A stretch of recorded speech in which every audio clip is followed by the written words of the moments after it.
Точно и выверенно, чеканя каждый шаг, военнослужащие Казанского гарнизона выносят флаги республики и страны. Совсем скоро, уже с выносом знамени части, этот ритуал станет священным для сидящих в зале ребят. На их плечах пока еще пустые погоны, но обувь уже начищена до блеска. Это призывники Татарстана. Сегодня они отправляются на службу. Руководство Республики Татарстан, военный комиссариат республики уверены, что наши призывники понесут лучшие традиции Татарстана, многонациональные воинские коллективы будут честными, верными друг другу.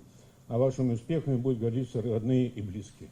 Они из разных районов, разного возраста и с разными интересами, но сегодня и минимум в ближайший год их объединяет одно – непоколебимое желание быть защитником. Защитником дома, семьи, республики, страны.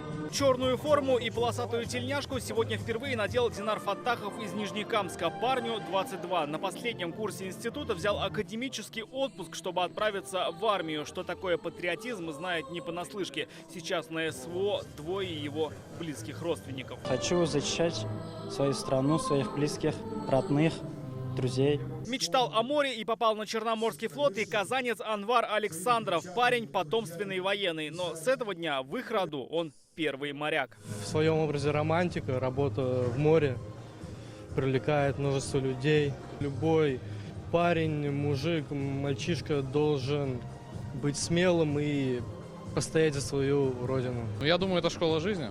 Должен пройти ее каждый. Так считают все, кто сегодня на год отправляется на защиту страны. Больше 150 новобранцев будут служить в Южном военном округе. Уверена, что вы с честью и достоинством будете вести воинскую обязанность в вооруженных силах Российской Федерации. Вы татарстанцы.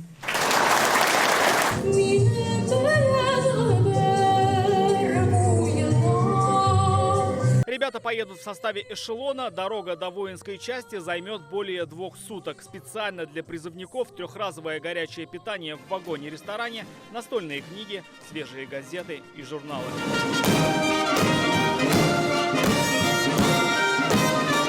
Рамиль Шайдуллин, Алмаз Единов, ТНВ, Казань.